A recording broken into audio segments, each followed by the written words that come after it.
जय Hind aspirants. Finally Uttar Pradesh द्वारा vacancies आ चुकी हैं, जिसका बहुत दिनों से बेसब्री से युवाओं को इंतज़ार था। फाइनली यूपी कांस्टेबल की वैकेंसीज़ आउट हो चुकी हैं। बोर्ड ने नोटिस प्रॉपरली एक ऑफिशियल आधिकारिक नोटिस जारी कर दिया है। इस वीडियो में उसी नोटिस को हम देखेंगे डीपली। जो नोटिस जारी किया गया बोर्ड के द्वारा 23 दिसंबर 2023 को, उसको पूरा हम प्रॉपरली देखेंगे। खास करके उसमें जो बहुत ही इम्पॉर्टेंट पॉइंट्स हैं जो कि फॉर्म भरते वक्त अभ्यर्थियों को ध्यान में रखना है, उनको हम ध्यान से देखेंगे। जैसे एज क्राइटेरिया का क्या इशू है, या फिर अगर आप आरक्षण लेना चाह रहे हैं, अगर आप रिजर्वेशन कैटेगरी में हैं तो आपके डॉक्यूमेंट्स का टाइमिंग क्या होना चाहिए, डेट्स क्या होनी चाहिए, उन सभी के बारे में मैं इस वीडियो में बात करूंगा। तो वीडियो को अंत तक देखें, पूरी जानकारी आपको क्रिस्टल क्लियर हो जाएगी। और अगर और भी डीप आपको जानकारी जाननी है तो उसका प्रॉपर नोटिफिकेशन का मैं लिंक आपको दे दूंगा। लेकिन इस वीडियो में मैं उन्हीं एस्पेक्ट्स पे बात करूंगा जो कि जनरली कन्फ्यूजन का पॉइंट बनते हैं। तो मैं इस वीडियो में उन्हीं पॉइंट्स के बारे में बात करूंगा। और ध्यान रहे, मैंने इसमें उन्हीं स्क्रीनशॉट्स को लगाए हैं जो कि आधिकारिक नोटिफिकेशन में है। जो आधिकारिक नोटिफिकेशन जारी की गई है ऑफिशियल, ये वही पूरी ऑथेंटिक जानकारी होगी। तो वीडियो को अंत तक देखें। तो शुरुआत करते हैं इसके फ्रंट से। तो फाइनली 23 दिसंबर 2023 को ये नोटिस जारी किया गया बोर्ड के द्वारा। ये है वेबसाइट, आपको पूरी जो नोटिस है वो यहाँ इस वेबसाइट से मिल जाएगी, uppb.gov.in। इस वेबसाइट पर सारी जानकारी आपको उपलब्ध रहेगी, समय सारणी वगैरह हर एक चीज़ अवेलेबल रहेगी। अब बात करते हैं कि जो टोटल वैकेंसीज़ हैं, अगर श्रेणी कैटेगरीज वाइज देखें तो जैसे जो अनरिजर्व, जिसको जनरल कहा जाता है, टोटल वैकेंसीज़ हैं 24,102। ईडब्ल्यूएस की जो वैकेंसीज़ हैं वो हैं 6,024। ओबीसी यानी कि अन्य पिछड़ा वर्ग जो है, उनकी टोटल वैकेंसीज़ हैं 16,264।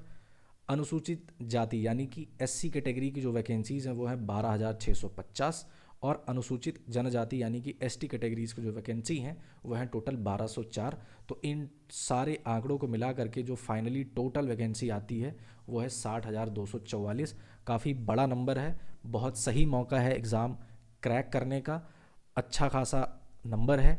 तो आप सभी एग्ज़ाम में लग जाइए। फ़िलहाल के लिए इस वीडियो में मैं आपको बताऊंगा इंपॉर्टेंट पॉइंट्स के बारे में जो कि आपको फॉर्म भरते वक्त ध्यान में रखने हैं। तो सबसे पहले डेट्स का क्या सीन है। तो 27 दिसंबर को फॉर्म भरना शुरू हो जाएगा। ध्यान रहे, अभी फॉर्म भरना शुरू नहीं हुआ है, तो अभी आपको पैनिक करने की ज़रूरत नहीं है कि लिंक नहीं मिल रहा है, कहाँ से फॉर्म भरें, कहाँ से रजिस्ट्रेशन करें। अभी कुछ भी परेशानी लेने की ज़रूरत नहीं है। 27 दिसंबर से प्रॉपर प्रक्रिया शुरू हो जाएगी आपके फॉर्म भरने की। आप आवेदन उसी समय से करना शुरू कर सकते हैं। और जो लास्ट डेट होगी फॉर्म भरने की वो है 16 जनवरी 2024। अब अगर इस बीच में अगर आप फॉर्म भरते हैं और अगर कोई भी समस्या आ जाती है, यानी कि फॉर्म में कोई त्रुटि आ जाती है, कोई गड़बड़ी हो जाती है, तो 18 जनवरी 2024 तक आप इसमें मॉडिफिकेशन यानी कि संशोधन कर सकते हैं। लेकिन ध्यान रहे, सिर्फ एक बार ही संशोधन कर सकते हैं। उसके बाद आप अगर चाहें कि एक बार और मॉडिफिकेशन कर दूं, ये चीज़ें छूट गई, तो आप नहीं कर सकते हैं। बोर्ड ने सख्त रूप से ये नोटिस में डाल के रखा है, लिख के रखा है। तो आप ध्यान रहे कि पहली बार में ही जब भी फॉर्म को भरें तो एकदम हर एक चीज़ को ध्यान से भरें, ताकि आपको मॉडिफिकेशन करने की आवश्यकता ना ही पड़े। और अगर इन केस कभी हो भी जाता है तो दूसरी बार में, क्योंकि एक ही मौका मिलेगा मॉडिफिकेशन का, तो दूसरी बार में जब भरें तब पूरा ध्यान लगा करके भरें। ठीक है, तो ये थी जो ऑफिशियल डेट्स अनाउंस हुई हैं, ये वो डेट्स हैं। और रही बात शुल्क की, जो फ़ीस है, फॉर्म फीस है, वो टोटल 400 रुपये है हर कैटेगरी के लिए, चाहे वो जनरल कैटेगरी हो, एससी एसटी ओबीसी महिलाएं हो, सभी कैटेगरीज के लिए एक ही फ़ीस रखी गई है, 400 रुपये। फिर बात करते हैं जो जनरल कन्फ्यूजन होती है लोगों को एजुकेशनल क्वालिफिकेशन के मामले में। तो बोर्ड ने कहा है कि 10वीं और 12वीं की कक्षा उत्तीर्ण कर चुका हो। ठीक है, उत्तीर्ण कर चुका हो, इस बात पे आप गौर करिएगा, यानी कि पास हो चुका हो, पास्ड कैटेगरी में हो। इसका मतलब क्या, इस पे मैं जोर इसलिए दे रहा हूँ क्योंकि बोर्ड ने साफ साफ लिखा हुआ है, ये देखिए टिप्पणी में लिखा हुआ है साफ साफ कि अभी जस्ट ना तो पास किया हो, ना ही अभी वो 12th में अपीयरिंग हो। यानी कि अपीयरिंग या फिर अभी जस्ट पास किए हैं, वो फॉर्म नहीं भर सकते हैं। अभी तो वैसे भी सेशन चल रहा है, तो अभी तो कोई पास किया ही नहीं होगा, सेशन तो मई जून में ख़त्म होता है, अप्रैल में ख़त्म होता है, मई में रिजल्ट आता है, तो अपीयर्ड वाला तो सेक्शन अभी खाली ही रहेगा। तो जो अपीयरिंग है यानी जो अभी 12वें में है वो पात्र नहीं है, वो फॉर्म नहीं भर सकते हैं, ये बात आपको खास तौर पे ध्यान रखनी है। फिर जनरल जो कन्फ्यूजन आती है वो एज के मामले में आती है कि एज क्राइटेरिया क्या है। तो बोर्ड ने साफ साफ लिखा हुआ है कि यानी कि जो पुरुषों के मामले में पुरुष अभ्यर्थी जो हैं मेल कैंडिडेट्स, उनकी मिनिमम एज 18 साल और मैक्सिमम 12 साल होनी चाहिए, ना 18 से कम ना 22 है ये, ना 18 से कम ना ही 22 से अधिक होनी चाहिए। यानी कि अगर डेट ऑफ बर्थ के मामले में देखें तो जो मेल कैंडिडेट्स हैं उनकी डेट ऑफ बर्थ 2 जुलाई 2001 से पहले की ना हो और 1 जुलाई 2005 के बाद की ना हो, उस बीच में, यानी ये डेट्स भी इंक्लूसिव हैं, इनके बाद का नहीं होना चाहिए। 2 जुलाई 2001 से 1 जुलाई 2005 के बीच की आपकी डेट ऑफ बर्थ होनी चाहिए। ये किसके मामले में है? मेल कैंडिडेट्स के मामले में। फीमेल कैंडिडेट्स का क्या क्राइटेरिया है? तो वो उनकी मिनिमम जो आयु रखी गई है, आयु सीमा, वो 18 वर्ष रखी गई है और मैक्सिमम 25 वर्ष रखी गई है। यानी मिनिमम 18 साल हो और मैक्सिमम 25 वर्ष हो, इससे ज़्यादा होगी तो फॉर्म नहीं भर सकती हैं। वो अलग की बात है कि एज रिलैक्सेशन में अगर आप रिजर्वेशन के अंतर्गत आते हैं तब आप इसको अवेल कर सकते हैं, अन्यथा एज क्राइटेरिया यही है। अगर महिलाओं का भी डेट ऑफ बर्थ के मामले में देखें तो 2 जुलाई 1998 से पहले की डेट ऑफ बर्थ नहीं होनी चाहिए और 1 जुलाई 2005 के बाद की डेट ऑफ बर्थ नहीं होनी चाहिए। और अगर किसी को एज रिलैक्सेशन चाहिए भी तो वो छूट सिर्फ और सिर्फ उन्हीं व्यक्तियों को मिलेगा जो कि उत्तर प्रदेश के मूल निवासी हैं, किसी और राज्य के कैंडिडेट्स को ये छूट नहीं मिलेगी। ये बोर्ड ने अपनी आधिकारिक नोटिस में लिखा हुआ है। तो एक बार मैं फिर से बता दूं, ये स्क्रीनशॉट्स मैंने जो ऑफिशियल नोटिफिकेशन जारी की गई है ये उसी के स्क्रीनशॉट्स हैं, तो आपको बिल्कुल ऑथेंटिक जानकारी मिलेगी, कहीं भी आपको प्रॉब्लम फेस नहीं करनी पड़ेगी। अब बात करते हैं जो रिटेन एग्ज़ाम होगा, लिखित परीक्षा होगी, उसका क्या फॉर्मेट होगा। टोटल 150 क्वेश्चंस होंगे, 2 नंबर का एक क्वेश्चन होगा, तो कुल मिला के 300 नंबर का पूरा पेपर होगा, ठीक है, जिसमें कि 4 सब्जेक्ट्स होंगे। जीके जीएस पहला, दूसरा होगा सामान्य हिंदी, तीसरा होगा संख्यात्मक एवं मानसिक योग्यता जिसको कहते हैं mathematics and mental ability and quantitative aptitude, आसान भाषा में मैथ्स, और चौथा जो आपका सब्जेक्ट है वो है रीजनिंग यानी कि मानसिक अभिरुचि, बुद्धिलब्धि एवं तार्किक क्षमता। तो 4 सब्जेक्ट्स होंगे आपके, जीके जीएस, हिंदी, मैथ्स और रीजनिंग, ठीक है। मैंने बताया 300 नंबर का पेपर होगा और अगर आपका कोई क्वेश्चन गलत हो जाता है तो उसके लिए आपको नेगेटिव मार्किंग भी झेलनी पड़ेगी, तो 0.5 नंबर आपके कटेंगे अगर आप किसी भी किसी भी प्रश्न का अगर गलत उत्तर देते हैं। और एक बात खास ध्यान में रखनी कि OMR बेस्ड परीक्षा होगी, यानी कि जो आपका पेन पेपर टेस्ट होगा, ठीक है, पेन पेपर टेस्ट होगा, ऑनलाइन परीक्षा आपकी नहीं होगी, ठीक, पेन पेपर टेस्ट होगा, OMR बेस्ड आपकी परीक्षा संपन्न कराई जाएगी। फिर बात करते हैं फिजिकल स्टैंडर्ड टेस्ट की, यानी PST, शारीरिक मानक परीक्षण, क्या क्या फिजिकल चीज़ें मान्य होंगी। अगर पुरुष अभ्यर्थियों के बारे में बात करें तो जो हाइट है, हाइट 168 सेंटीमीटर होनी चाहिए। कौन सी कैटेगरी? जनरल और OBC कैटेगरी और SC कैटेगरी की जो हाइट है वो मिनिमम 168 सेंटीमीटर होनी चाहिए। लेकिन अगर पुरुष अभ्यर्थी अनुसूचित जनजाति का है तो उसकी जो मिनिमम हाइट का क्राइटेरिया है वो 160 सेंटीमीटर रखी गई है, मिनिमम इतना होना चाहिए। अगर बात करें चेस्ट की तो चेस्ट जो है मिनिमम, ये बिना फुलाए, मिनिमम 79 सेंटीमीटर और मैक्सिमम 84 सेंटीमीटर होना चाहिए बिना फुलाए। लेकिन 5 सेंटीमीटर का सीने का फुलाव अनिवार्य है, यानी कि 5 सेंटीमीटर आपको चेस्ट एक्सपेंशन करना ही पड़ेगा। उसके बाद में, एक्सपेंशन के बाद में आपकी मिनिमम जो चेस्ट है वो मिनिमम 77 मीटर और 82 सेंटीमीटर फुलाने पर होना चाहिए, ठीक है। इसको एक बार मैं पूरा पढ़ दे रहा हूँ कि सामान्य और अन्य पिछड़े वर्गों और अनुसूचित जातियों के अभ्यर्थियों के लिए न्यूनतम सीमा का माप 79 सेंटीमीटर बिना फुलाने पर और कम से कम 84 सेंटीमीटर फुलाने पर, और अनुसूचित जनजातियों के अभ्यर्थियों के लिए 77 सेंटीमीटर बिना फुलाने पर और कम से कम 82 सेंटीमीटर फुलाने पर होना चाहिए। मतलब आप समझे कि ये जो बिना फुलाए मिनिमम 79 सेंटीमीटर और फुलाने के बाद में 84 सेंटीमीटर मिनिमम होना चाहिए। ये कौन सी कैटेगरीज़ के लिए है? ये सामान्य, OBC और SC कैटेगरीज़ के लिए है। ST कैटेगरीज़ के लिए बिना फुलाए 77 सेंटीमीटर और फुलाने के बाद में 82 सेंटीमीटर। माफ़ कीजिएगा, मैं शुरुआत में थोड़ा सा कन्फ्यूजन हो गया था, बट इसको पढ़ने के बाद चीज़ें क्लियर हो गई आपको भी, ठीक है। तो ये चेस्ट एक्सपेंशन का क्राइटेरिया है, और ख़ास करके इसमें ध्यान दीजिएगा कि बोर्ड ने कहा है कि 5 सेंटीमीटर सीने का फुलाना अनिवार्य है। चेस्ट एक्सपेंशन मिनिमम 5 सेंटीमीटर तो आपको करना ही करना है। अब बात करते हैं महिलाओं के लिए न्यूनतम शारीरिक मानक क्या होंगे। तो जनरल, ओबीसी और एससी कैटेगरी की महिलाओं के लिए जो हाइट है वो 152 सेंटीमीटर है, और एसटी कैटेगरीज की जो महिलाएं हैं उनकी जो मिनिमम हाइट रखी गई है वो 147 सेंटीमीटर रखी गई है।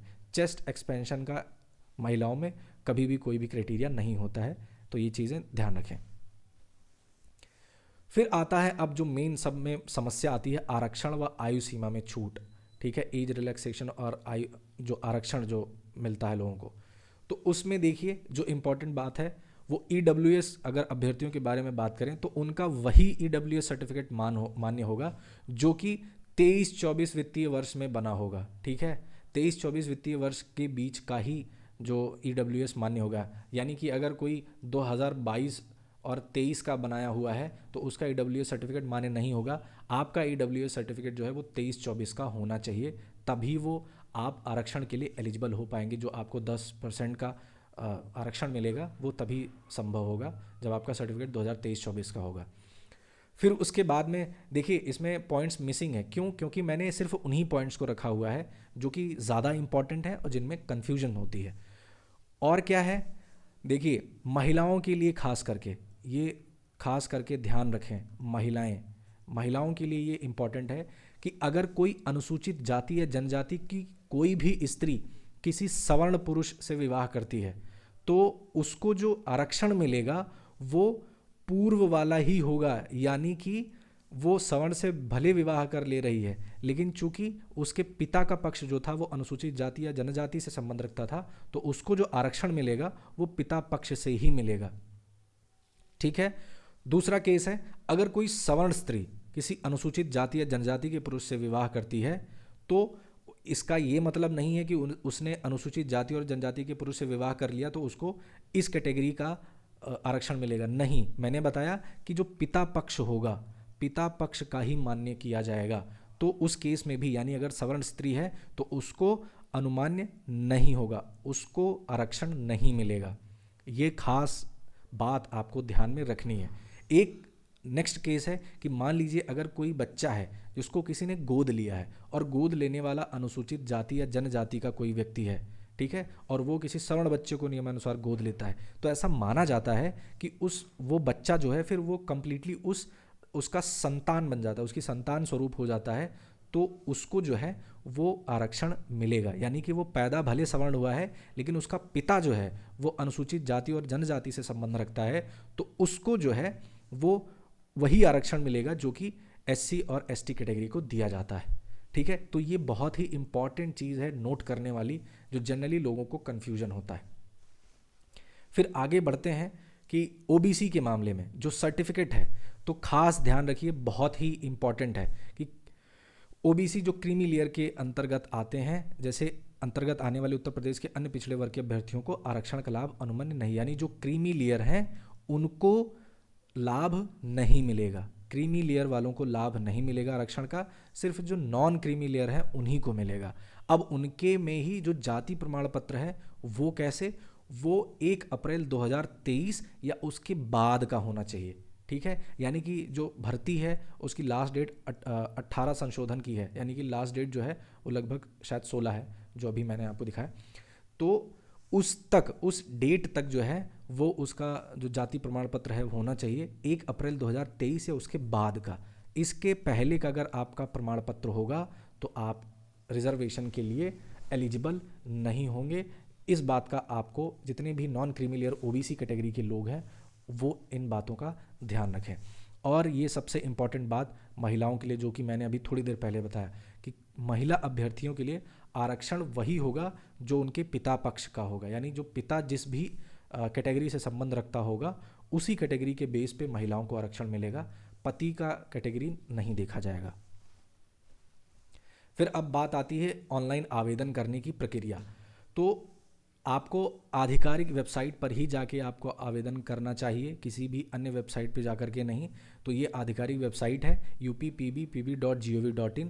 यहाँ पर जाकर के एक टैब होगा ऑल नोटिफिकेशन एडवर्टीजमेंट का, वहाँ पे आप कैंडिडेट्स रजिस्ट्रेशन एक टैब होगा, वहाँ पे क्लिक करके आप रजिस्ट्रेशन की प्रक्रिया करके आप आगे की प्रक्रिया पूरी कर पाएंगे। ठीक है। और ख़ास बात ध्यान रखें कि ये प्रक्रिया करने के पहले आप सारा जो निर्देश है वो भली भांति पढ़ लें। वो जब फॉर्म भरना शुरू हो जाएगा तो निर्देश जो होंगे, जितने भी इंस्ट्रक्शंस होंगे, वो आपको उसी वक्त वहीं पे अवेलेबल मिलेंगे। उसके बाद में क्या होगा, आपको ऑनलाइन डेबिट कार्ड या क्रेडिट कार्ड से या इंटरनेट बैंकिंग या यूपीआई के माध्यम से आप पेमेंट करके आप सबमिट कर सकते हैं। अगर बात करें कि आपको फॉर्म भरते वक्त कोई भी समस्या हुई, किसी भी समस्या का सामना करना पड़ा, कोई चीज़ मिस्टेक है या कुछ नहीं समझ में आ रहा है, तो आपकी समस्या के समाधान के लिए बोर्ड ने हेल्पलाइन भी जारी रखी है। वो हेल्पलाइन है 04447749010। तो ये हेल्पलाइन है, यहाँ पे आप कॉल करके अपनी समस्या का समाधान करवा सकते हैं और ये तभी तक एक्टिव रहेगा, यानी कि 18/1/2024 तक। इसके बाद में इस नंबर से आपकी समस्या का समाधान नहीं हो पाएगा। तो इन बातों का खास ख्याल रखें। अब बात करते हैं ऑनलाइन शुल्क भुगतान की। तो आपको ऑनलाइन फॉर्म भरने के बाद में आप जब ऑनलाइन फॉर्म भर देंगे, फिर आप फीस सबमिट कर देंगे, उसके बाद में आप सबमिट जैसे ही करेंगे आपका फॉर्म सबमिट हो जाएगा। लेकिन अगर सबमिट नहीं करता है अभ्यर्थी कोई, तो वो जिस दिन लास्ट डेट होगी ना, वो ऑटोमेटिक सबमिट हो जाएगा। लेकिन सबमिट तभी होगा जब आपने ऑनलाइन पेमेंट की होगी। ठीक है। खास ध्यान ये रखना है कि आपको ऑनलाइन पेमेंट जो करनी है लास्ट डेट को ही करनी है, यानी कि जो 18 है वो संशोधन वाली है, वो मॉडिफिकेशन की डेट है। ठीक है। तो अगर आप सोचो कि 16 के बाद मैं 17 को कर दूंगा तो नहीं होगी पेमेंट आपको। ये सिर्फ मॉडिफिकेशन की डेट है, फॉर्म भरने की लास्ट डेट नहीं है। फॉर्म भरने की लास्ट डेट जो है वो 16 तारीख ही है। ये बात आप ध्यान रखें। अगर आप 18 या 16 के बाद करते हैं 16 के बाद करते हैं तो आपका मान्य नहीं होगा, और उस केस में आपका जो पैसा है वो भी वापस नहीं होगा, जमा शुल्क जो है नहीं वापस होगा। यानी कि जो आपकी फ़ीस है 400 रुपये, वो नॉन रिफंडेबल है। ठीक है।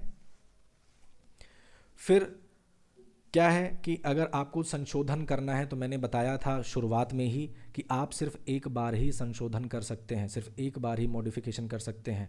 उसके बाद आप मॉडिफिकेशन नहीं कर सकते, और उसके बाद में आप बोर्ड आपकी कोई मदद भी नहीं कर पाएगा। इसलिए ध्यान रहे कि जब भी फॉर्म भरने बैठें तो ध्यान से दिमाग को एकाग्रचित्त करके आप फॉर्म भरने बैठें, ताकि कोई भी मिस्टेक आपका फॉर्म भरने में ना हो। ठीक है।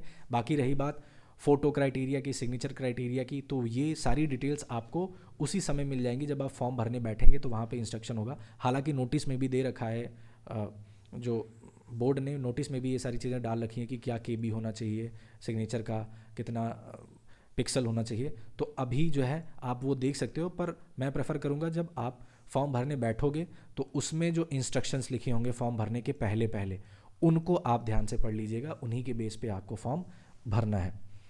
तो ये थी टोटल जानकारी। जो इम्पॉर्टेंट पॉइंट्स हैं जो कि जनरली लोग मिस करते हैं और कन्फ्यूजन होती हैं, वो मैंने आपको क्लियर किए। आशा करता हूँ आपको ये चीज़ें समझ में आई होंगी। नेक्स्ट वीडियो में हम बात करेंगे, सिलेबस को डिस्कस करेंगे, और कैसे पूरा जो सिलेबस है, उनके जो प्रीवियस ईयर क्वेश्चन पेपर्स हैं, जो इंपॉर्टेंट मोस्ट एक्सपेक्टेड एमसीक्यूज़ हैं, हम उनके बारे में डिस्कस करेंगे। और साथ ही साथ सीरीज़ भी हमारी शुरू हो जाएगी, जिसमें कि हम प्रॉपर एक लयबद्ध हो करके हम इस तैयारी को अंजाम देंगे, ताकि जो वर्दी है वो हम अपने लिए चमका सकें। तो इसी नोट के साथ में thank you so much for listening, and आशा करता हूँ आपका जो प्रॉब्लम है वो सॉल्व हो जाएगा इस वीडियो को देख करके। तो मिलते हैं नेक्स्ट वीडियो में। जय हिंद।